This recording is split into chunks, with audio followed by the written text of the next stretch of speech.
할렐루야. 복된 주일이 되기를 바랍니다.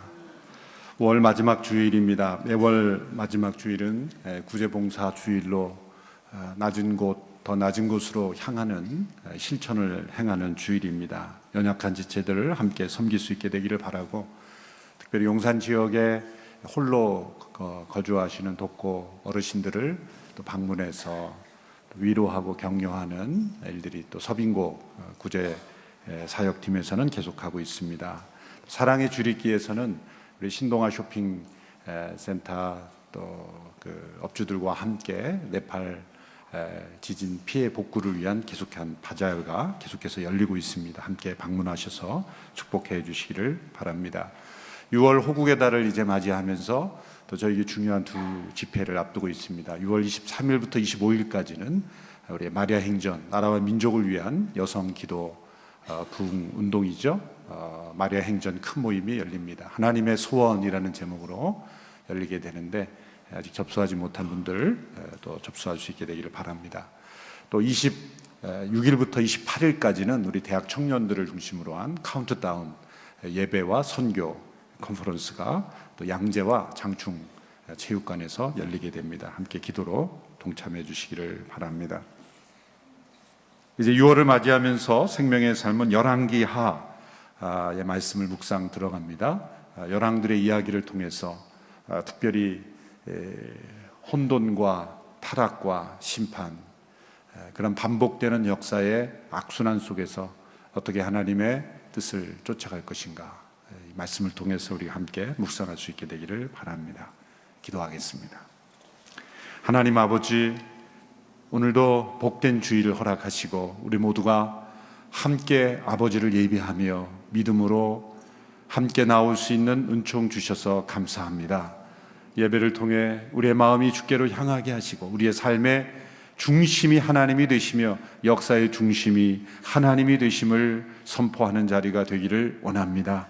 이 나라 민족을 지켜주시고 이제 호국의 달을 맞이하며 이 나라 민족이 다시 한번 하나님의 뜻 가운데 새롭게 되는 계기가 되게 하여 주시옵시고, 또 계획된 모든 집회 가운데 하나님의 성령의 역사하심과 은총이 충만케 하여 주옵소서.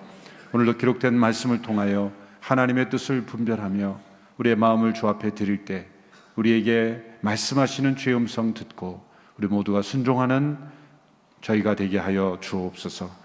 예수님의 이름으로 기도하옵나이다. 아멘. 오늘 설교 제목, 영혼의 어두운 밤이란 제목은 16세기에 수도사였던 십자가의 성 요한이라는 분이 쓴 책 제목을 가져온 것입니다.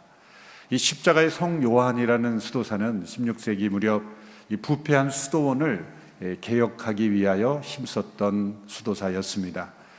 유명한 아빌라의 성 테레사라는 수도사와 함께 수도원 개혁 운동을 일으켰던 분이죠. 그래서 원래 그의 이름도 성 마티아 요한이라는 지역 이름에 붙었던 이름인데, 그의 이름을 십자가의 요한이다, 이렇게 지역 이름이 아닌 십자가를 자신의 이름에 포함시킴으로써 그는 누구보다도 그리스도의 십자가 아래서 올바른 성도로서 또 수도사로서 살아가기를 원했던 사람입니다. 그의 영향력이 강화되자 그의 그 수도원 개혁운동을 반대했던 수도사들에 의해서 그는 1577년에 납치됩니다. 그래서 톨레도 수도원이라는 곳에 그는 감금되죠. 11개월 동안 그는 어두운 독방에 홀로 납치되어 감금됩니다. 갈라진 벽틈으로 들어오는 그 옅은 그 불빛 외에는, 조금도 불빛이 없는 그 어두운 독방 속에서 그는 11개월 동안을 지내면서 하나님과 깊은 교제와 기도를 나누게 됩니다. 그래서 그 영적 체험들을 시로 기록하게 되는데, 그가 이제 탈옥하고 난 뒤에 그 감옥에서 빠져나온 이후에 그 시를 해설하면서 쓴 책이 영혼의 어두운 밤이라는 그런 책입니다. 수많은 사람들, 특별히 고난 속에 있는 그런 이유를 알 수 없는 고난 속에 괴로워하는 많은 성도들에게 영적인 길잡이가 된 그런 책입니다. 그 책을 보면 자신이 이 독방 속에 얼마나 억울하게 고생당했는가에 대한 이야기는 하나도 나오지 않습니다.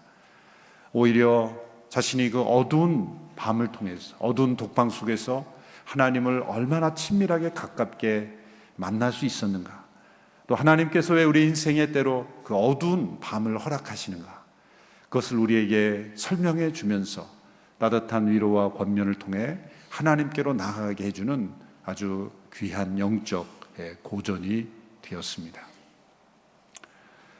그 십자가의 성 요한은 책에서 하나님께서 우리의 인생에 어두운 밤을 허락하시는 때는 이 초신자의 단계에서, 믿음의 초보적 단계에서 그 하나님과의 더 친밀한 연합 속으로 들어가기 위해서는 반드시 이 좁은 길을 통과해야 하는데, 바로 그것이 영혼의 어두운 밤이다. 예수님은 좁은 길로 표현하신 그 어두운 밤을 통과하지 않고는 하나님을 깊이 있게 또 친밀하게 만나는 그런 체험을 가질 수 없다라고 말하는 것이죠. 과연 우리는 이 영혼의 어두운 밤, 고난을 통해서 가져오는 이 어두운 밤을 통과하지 않고는 하나님을 그렇게 깊이 만날 수 없는 이유가 무엇일까? 그것은 우리의 죄성 때문입니다. 좋은 일, 기쁜 일, 즐거운 일, 내가 환영하고 싶은 일, 축복된 일만 우리의 인생에 있다면 얼마나 좋겠습니까? 만일 그러한 일들만 우리 계속해서 일어난다면 우리가 하나님과 점점 더 가까워지고 더 경건해지고 거룩해질 수 있다는 것일까? 그렇게 주장하는 분들도 있죠. 그래서 뭐든지 잘 될 것이다, 긍정적인 일, 긍정적 사고방식, 긍정적 믿음으로 나아가면 모든 것이 다 잘 될 것이라는 그런 측면만 강조하는, 그래서 미국의 어느 설교자는 그러한 영성을 가리켜 이런 이름을 붙였어요. 영어로 Full Solar Spirituality다. 그러니까 전적으로 이 태양같이 빛나는 그런 영성만을 바라본다는 거예요. 그런 믿음의 확신만 가지고 있을 때는 이 욥기에 나타난 욥의 고난, 욥이 이유 없이 당한, 깨닫기 어려운 이유로 인한 이런 고난을 당한 사람을 절대로 설명할 수 없는 것입니다.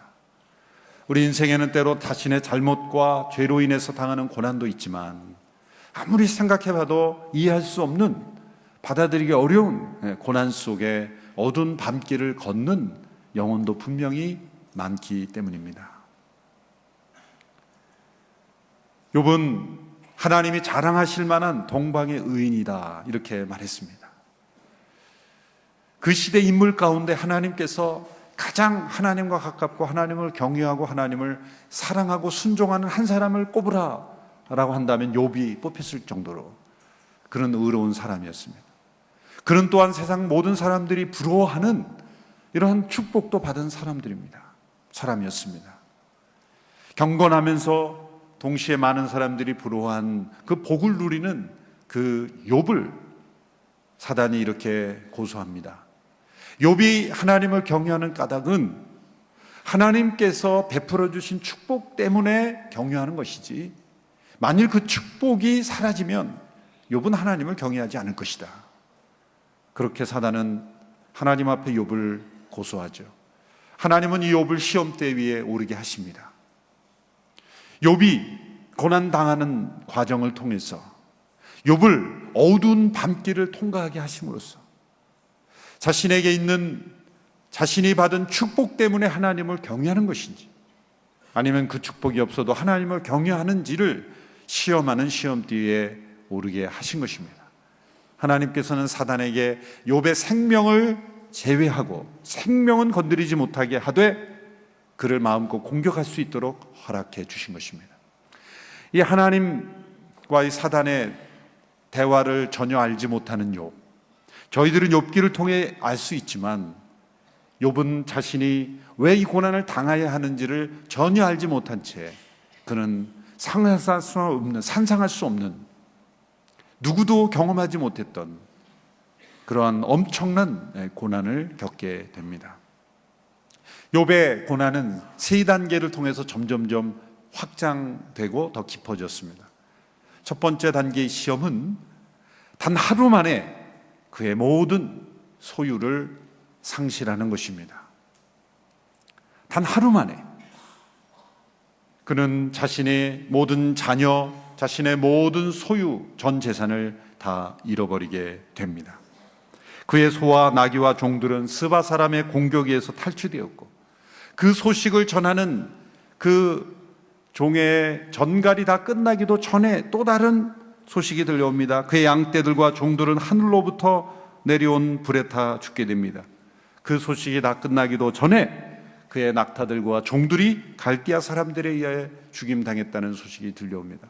그 소식이 채 끝나기도 전에 그의 자녀들이 함께 잔치를 베풀고 있을 때 광야에서 불어온 동풍에 의해서 집이 무너져 다 자녀들이 목숨을 잃게 됩니다. 조금도 시간적인 여유를 두지 않고 연속적으로 불어닥치는 이 엄청난 고난의 태풍을 이 욥은 당하게 된 것입니다. 그런데 이러한 엄청난 상실의 고난 앞에서 욥이 어떻게 고백하였을까요? 욥기 1장 20절 22절에서 욥의 이 고백을 함께 우리가 읽어보도록 하겠습니다. 시작. 이 말에 욥은 벌떡 일어나 겉옷을 찢고 머리털을 밀어버리고 땅에 엎드려 경배하며 말했습니다. 내가 내 어머니의 모태에서 벌거벗고 나왔으니 떠날 때도 벌거벗고 갈 것입니다. 여호와께서 주신 것을 여호와께서 가져가시니 여호와의 이름이 찬양 받으시기를 바랍니다. 이 모든 일에도 불구하고 욥은 죄를 짓거나 하나님을 원망하지 않았습니다. 욥은 놀라운 믿음의 고백으로 이 고난을 통과했습니다. 그는 체념한 것도 아니요, 운명에 맡긴 것도 아니요, 억지로 순종한 것도 아닙니다. 그는 하나님이 주신 모든 것 하나님이 가져가셨으니 오직 여호와의 이름이 찬양을 받을지어다. 하나님의 선하심을 찬양한 것입니다. 놀라운 믿음이죠. 놀라운 경건입니다. 우리 중에 누구도 이 욥이 당한 시련의 10분의 1만 당해도 우리는 하나님을 원망하고 또 믿음의 시험에서 넘어지기 쉬운 저희들입니다. 욥은 과연 하나님이 자랑하실 만한 믿음의 사람이요 경건한 사람이라는 것이 이 첫 번째 시험을 통해서도 입증된 것이죠. 그러나 시험은 거기서 끝나지 않았습니다. 두 번째 단계 시험은 사단은 이제 욥이 가진 그 무엇이 아니라 욥 자신을 공격합니다. 그래서 욥의 건강을 무너뜨리죠. 욥의 몸에 온통 악한 악성 종기가 일어나게 하는 것입니다. 자, 이때도 욥이 자신의 모든 소유를 잃어버린 것과 같을 때에 믿음의 고백을 할 수 있었는가? 안타깝게도 욥의 아내는 그 시험에 무너졌습니다. 첫 번째 시험에서는 그 욥의 그 그늘 아래서 침묵하며 함께 인내하였지만 두 번째 욥의 건강이 무너졌을 때는 그는 욥에게 이렇게 말했습니다. 당신이 이런 상황에서도 하나님 앞에 순전함을 지킬 수 있습니까? 차라리 하나님을 저주하고 죽으십시오. 하나님을 욕하고 죽어버리라. 그렇게 하나님을 저주했습니다. 남편에게 그렇게 하나님을 저주하라고 말할 정도면 이미 그는 하나님을 저주하고 있었겠죠. 그러나 욥은 동일하게 2단계 시험에서도 그는 하나님을 원망하지 않았습니다. 2장 10절의 말씀을 우리 함께 보겠습니다. 욥이 두 번째 단계의 고난 앞에서 어떻게 반응했는지를 함께 읽습니다. 시작. 그러나 그가 아내에게 말했습니다. 정말 어리석은 여자처럼 말하는군. 그래 우리가 하나님께 좋은 것만 받고 고난은 받지 않겠다는 것이요. 이 모든 일에도 불구하고 욥은 입술로 죄짓지 않았습니다. 두 번째 단계 고난에서도 하나님의 선하심에 대한 욥의 믿음은 변질되지 않았습니다. 자, 이것으로 욥기가 끝났다면 얼마나 좋을까? 그러나 욥에 대한 시험은 아직 끝나지 않았습니다. 더 이상의 시험이 있을 수 있겠습니까? 세 번째로 다가온 욥에 대한 고난의 시험은 바로 오랜 기간 동안 계속적인 압박을 통해 고통을 견디는 것이었습니다.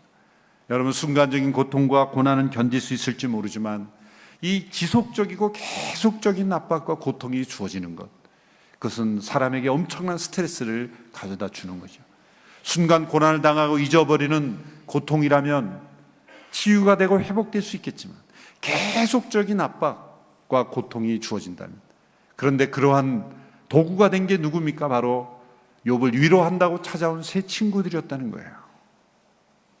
그들도 역시 하나님을 아는 사람들이었고 믿음 가운데 있었던 사람들이었습니다. 그 세 친구가 와서 욥을 위로하기 원해서 찾아왔습니다. 7일째가 되어도 욥은 아무 말도 하지 않았어요. 그토록 깊은 고난 속에 있었기 때문이에요. 7일이 된 이후부터 욥이 말하기 시작했어요. 그런데 그 욥의 입에서 나오는 말들이, 친구와의 대화를 계속하면서 나오는 욥의 말들이 점점 믿음보다는 정반대의 방향으로 흐르기 시작했다는 거예요.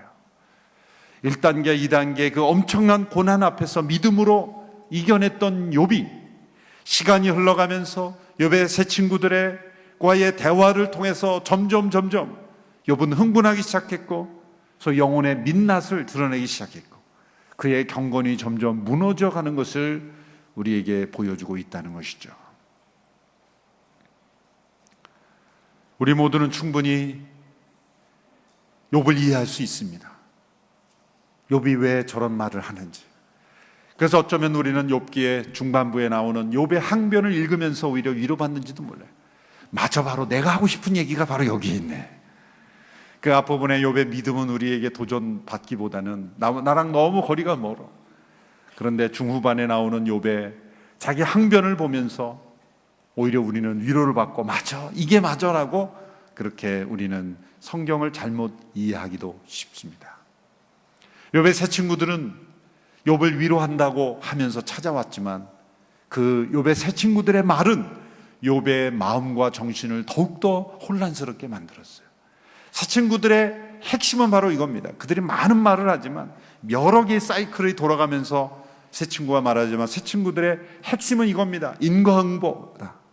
심은 대로 거두는 것이다. 너는 깨닫지 못하지만 뭔가 너가 잘못했기 때문에 하나님이 이르신, 하나님이 선하신 하나님이 이런 큰 고난을 이유 없이 주실 리가 없다. 인과응보의 법칙으로 욥을 압박합니다. 그런데 욥은 지지 않고 동일한 논리로 그들을 항변합니다. 너희들이 인과응보의 법칙으로 말하느냐? 바로 그 법칙으로 말하자면 이런 고난을 받아서는 안 되는 사람이 바로 나다. 내가 얼마나 순전하고 정결하게 거룩하게 살았는지를 그 친구들에게 항변합니다. 그 욥의 많은 말들 중에서 대표적인 한 구절만 읽어보면 그의 마음을 알 수 있습니다. 27장으로 가서 27장 5절 6절의 말씀입니다. 27장 5절 6절 우리 같이 읽습니다. 시작. 나는 결탄코 자네들이 옳다고 말하지 않겠네. 내가 죽을 때까지 나의 온전함을 포기하지 않겠네. 내가 나의 의로움을 포기하지 않을 것이지만 내가 살아있는 한 내 마음이 나를 원망하지 않을 것세. 자신은 온전하다는 거죠. 나는 내 마음이 나를 원망할 수 없는 그런 온전한 마음이었다는 것을 이 친구들에게 설득합니다. 결국 새 친구들이 집니다. 새 친구들이 욥의 논리 앞에 무릎을 꿇죠. 바로 그때 엘리후라는 사람이 나타납니다. 이 갑자기 나타난 이 엘리후라는 사람이 그 욥보다 연소자였지만 이 엘리후는 하나님이 보낸 세례요한과 같은 사람이었어요. 새 친구들이 말하지 못한 하나님의 메시지를 전합니다. 그 핵심은 뭐냐면 욥 자신이 고백한 창조주 하나님, 하나님께서 천지 만물을 창조하신 위대하신 하나님이심을 믿는다면 하나님은 어떠한 상황에서도 그분은 의로우시고 선하신 분이라는 걸 믿어야 한다는 겁니다. 욥은 너 자신은 모순을 말하고 있다. 하나님께서 위대한 분이고 창조하신 전지전능하신 하나님을 믿는다고 하면서도 너는 하나님이 선하시고 의로우신 하나님을 믿지 않고 있다라는 것을 말합니다. 그리고 나서 하나님께서 직접 욥에게 나타나시죠. 3장에 걸친 하나님의 직접적인 음성이 폭풍 가운데 하나님께서 말씀하십니다. 그 음성의 메시도 역시 엘리후가 먼저 말한 메시와 동일한 맥락의 말씀. 하나님이 얼마나 위대하신 분인지, 천지를 창조할 때 너가 거기에 있었는가? 땅에 기초를 놓을 때 너가 거기 있었느냐? 우주 만물을 다스리고 통치하시는 그 하나님의 전지전능 앞에 너가 무엇인가를 도운 게 있느냐? 이토록 위대한 하나님께서 행하신 일이라면 내가 당하는 이 고난에도 뜻이 있고 계획이 있고 나의 섭리가 있다는 것을 믿지 못하느냐. 우리는 내가 받아들이기 어려운 고난을 당하면 하나님이 의롭지 못한 분이라고 그렇게 말하고 싶어집니다. 왜 하나님 이런 고난을 주십니까? 왜 하나님 이런 나에게 어두운 밤을 주십니까? 라고 말하며 하나님께 대들고 항변하고 하나님의 의로우심을 부인한다는 거예요. 하나님의 전지전능하심을 믿는다면 하나님이 또한 의롭고 선하신 분임을 믿어야 한다 라고 하나님께서 말씀하십니다. 그 하나님의 음성을 듣고 난 이후에 고백한 것이 오늘 본문 42장 1절에서 6절의 말씀이에요. 욥은 이 고백을 통해 그가 이유를 알 수 없는 자신을 최선을 다해 경건하게 살고 누구보다도 하나님 앞에 올바르게 살아온 인생을 살았지만 이해할 수 없는 고난 속에 이 영혼의 어두운 밤을 통과하면서 그가 얻은 것이 무엇인지를 이 6절을 통해서 고백하고 있는 것입니다. 첫째로 욥은 하나님께서 허락하신 영혼의 어두운 밤을 통해서 우리의 인생을 수동적인 상태로 만들어 놓으시고 우리를 변화시킨다는 것을 깨달았다는 것이죠. 42장 2절 3절의 말씀을 우리 함께 읽어보겠습니다. 42절 2절 3절 시작. 나는 주께서 모든 일을 하실 수 있고 계획하신 일은 무엇이든 이루신다는 것을 알았습니다. 잘 알지도 못하고 주님의 뜻을 가린 자 누구입니까? 내가 알지도 못하는 일을 말하고 너무 기이해서 알 수 없는 일을 내가 내뱉었습니다.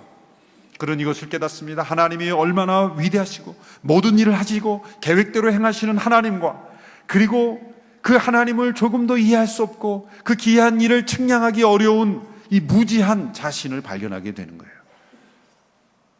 왜 우리가 하나님을 의존해야 합니까? 그것은 하나님은 모든 것을 계획대로 이루신 분이고 우리는 그 하나님의 일을 다 헤아릴 수 없는 연약한 무지한 자들이기 때문이에요.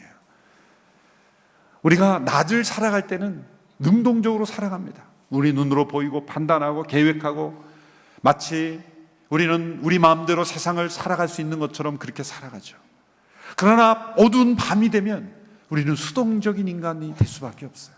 보이지 않기 때문에 우리는 더 조심하게 되고 수동태의 인생으로 들어가게 되는 것입니다.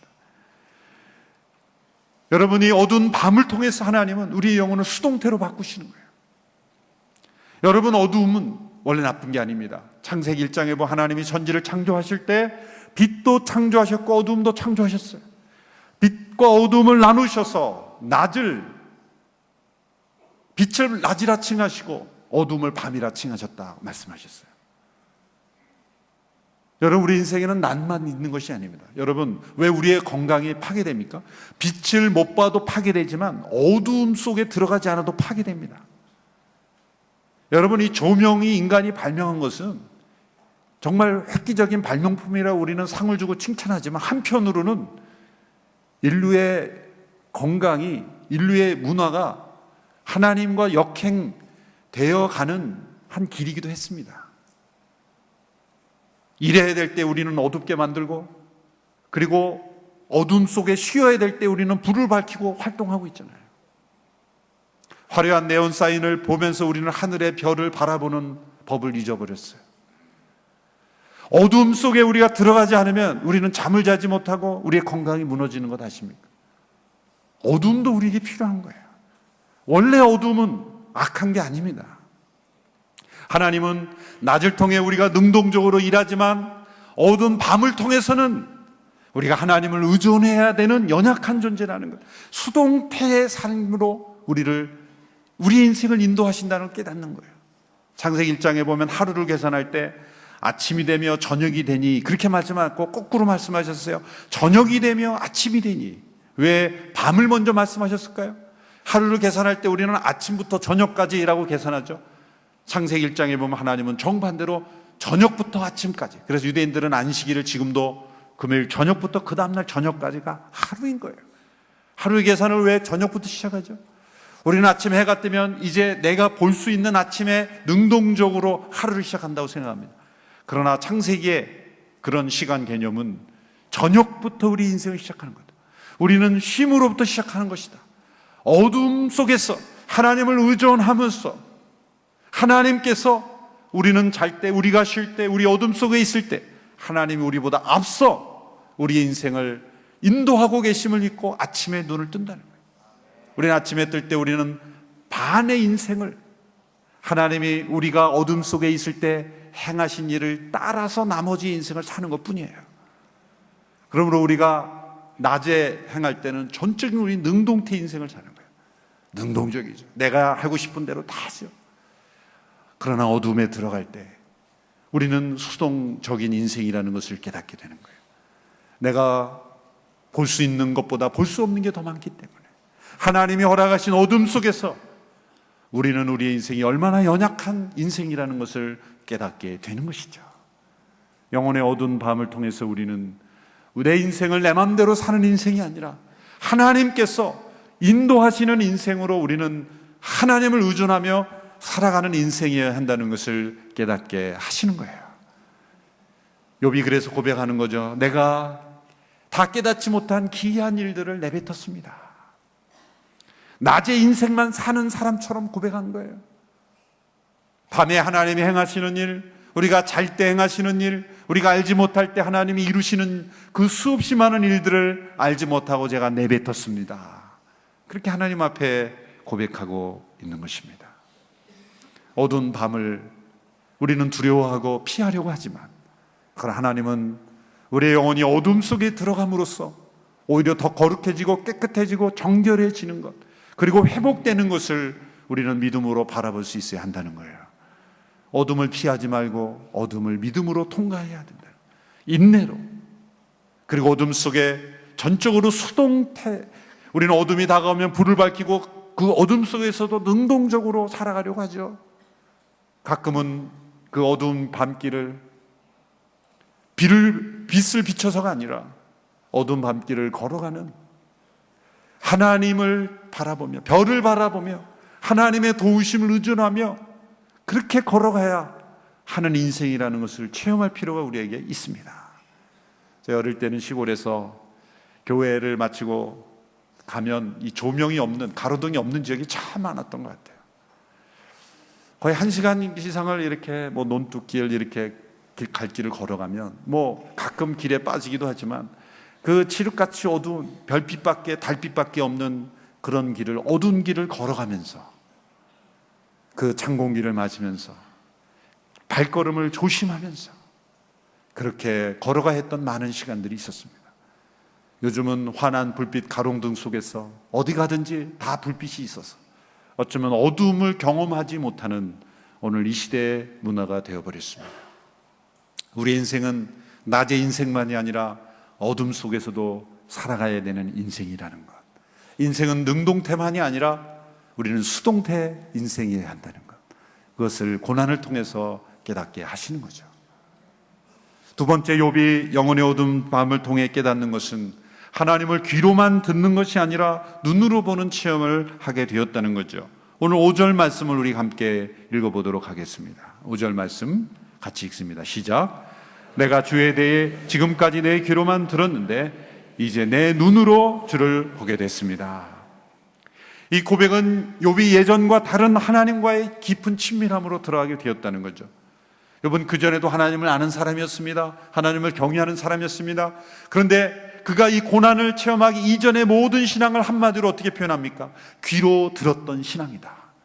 여러분, 모든 신앙적인 의심, 종교적 의심은 다 귀로 듣는 신앙에 머물러서 그런 겁니다. 귀로만 들었기에 의심이 일어나고 비판이 일어나고 받아들이지 않는 거예요. 그러나 자신의 눈으로 보고 체험한 것은 부인할 수 없고 확신하게 되고 더 깊은 고백을 하게 되는 것이죠. 영혼의 어두운 밤을 통해서 하나님은 귀에 머무는 우리의 신앙을 눈으로 가져와 직접 보고 체험하는 신앙으로 변화시키는 거죠. 축복된 일, 긍정적인 일, 좋은 일, 우리가 원하는 일만 일어나서 우리가 하나님을 눈으로 보게 되면 얼마나 좋겠습니까? 그러나 죄 가운데 있는 우리들은 어쩔 수 없이 이 영혼의 어두운 밤을 통과할 때야 우리 귀로만 머무는 신앙이 눈으로 오게 되어 주의 영광을 보게 된다는 거예요. 모세가 그래서 하나님께 간구했던 것이죠. 하나님의 영광을 보게 하소서.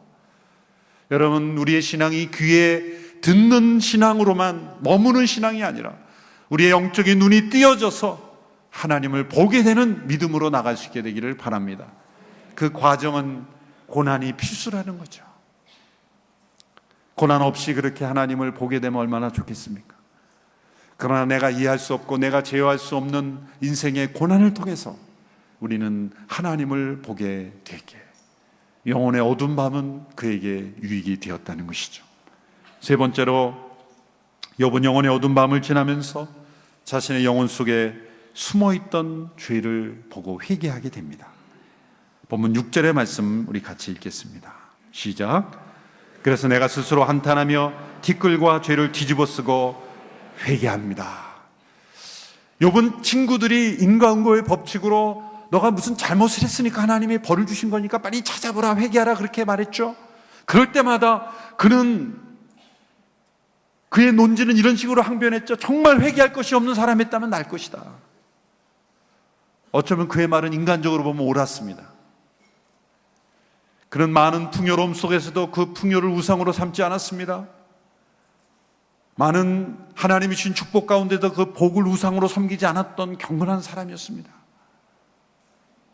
그러나 그에게 남아있던 회개해야 될 마음에 깊은 죄가 있었다면 그것은 자기의였다는 거예요. 다른 사람보다 더 깨끗하게, 경건하게, 올바르게, 성실하게 살아가는 사람들의 마음속에 숨어들을 수 있는 죄가 있다면 그것은 영적 교만, 자기의라는 교만이에요. 욥이 회개해야 될 죄가 있었다면 욥보다 못한 우리들은 당연히 회개해야 될 것이 너무나 많은 존재들 아닐까요? 욥은 우리에게 그걸 보여주는 거예요. 욥기는. 욥도 회개해야 될 죄가 있었다면 우리 안에는, 우리가 아무리 선하고 의로우고 착하고 성실하게 살아도 여전히 우리는 회개해야 될 죄악의 찌꺼기가 있는 존재였다는 것. 그것은 고난의 영혼의 어두운 밤을 통과해서만 우리 속에 숨어있는 자기의 죄가 나오기 때문에 하나님은 욥에게 그 고난을 허락하신 것입니다. 욥이 미워서가 아니라, 욥에 대한 심판이 아니라 욥을 더욱더 정결하게 하시려고, 영혼의 어두운 밤을 통과해서만 볼 수 있는 자기의 의, 그 의를 드러내 더욱더 그를 정결하게 하시려는 하나님의 계획이었던 것입니다. 욥이 이렇게 회개했을 때 욥의 마지막, 욥기의 에필로그에서 마지막 부분에서 하나님이 그를 다시 회복시키십니다. 그리고 다시 복 주십니다. 하나님께서 복 주시고 회복시키는 것보다 더 중요한 것은 그 오늘 본문의 1절 6절에 나오는 욥의 고백입니다. 아마도 욥은 뒷부분의 회복과 축복이 주어지지 않아도 욥은 만족했을 것입니다. 그것을 기대하고 한 고백이 아니기 때문이에요. 욥기의 결론을 이렇게 회개하면 하나님이 다시 회복시켜주고 복 주신다로 끝내면 그것은 오해입니다. 어쩌면 우리는 6절까지만 읽으면 좋을 것 같아요. 감히 성경을 잘라버리자는 얘기가 아니라, 그래서 본문을 마지막 부분이 아닌 6절로 했습니다. 우리가 붙잡아야 될 것은 1절에 6절까지의 마음과 고백인 것이에요. 7절 이하의 나는 내용은 하나님이 주시면 좋고 안 주셔도 할 수 없고, 그것을 기대하고 우리가 하나님 앞에 회개하는 것이 아니라 마땅히 해야 될 회개이기에, 우리가 회개하며 나갈 때 하나님은 우리의 인생을 이렇게 회복시켜 주실 수도 있다라는 것으로 해야지, 그것을 법칙으로 삼아서는 안 되는 거예요. 욥의 마음이 그런 마음이기 때문이죠. 참된 회개란 무엇입니까? 내가 아무리 심한 고난의 어두운 밤을 걷게 되어도 하나님은 여전히 선하시고 의로우시고 위대하신 분이라고 고백하는 것입니다. 욥이 영혼의 어두운 밤을 지나며 방황하기는 하였지만, 어느 정도의 기간인지 모르지만 어쩌면 그 시간은 욥과 세 친구들이 나누는 그 대화의 시간이었겠죠.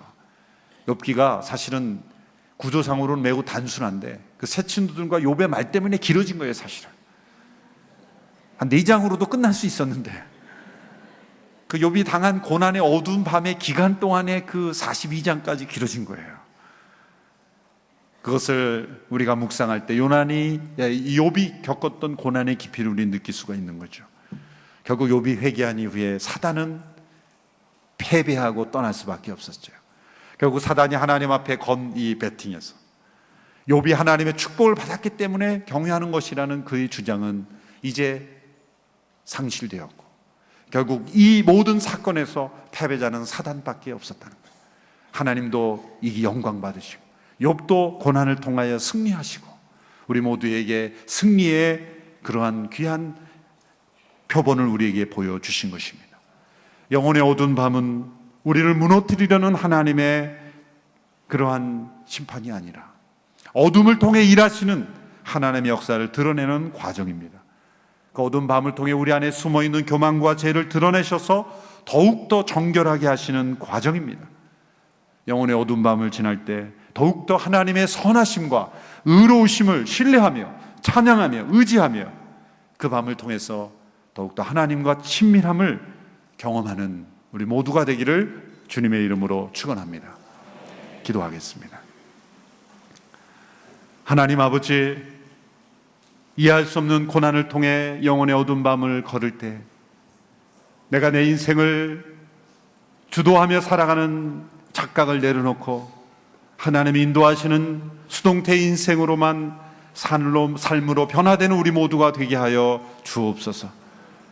주여, 이해할 수 없는 고난의 어두운 밤을 통과하면서 우리 모두가 우리 안에 회개해야 될 죄악들을 회개하며 그리고 더욱더 하나님을 친밀하게 만나며 체험하며 그 하나님을 만나는 우리 모두가 되게 하여 주옵소서.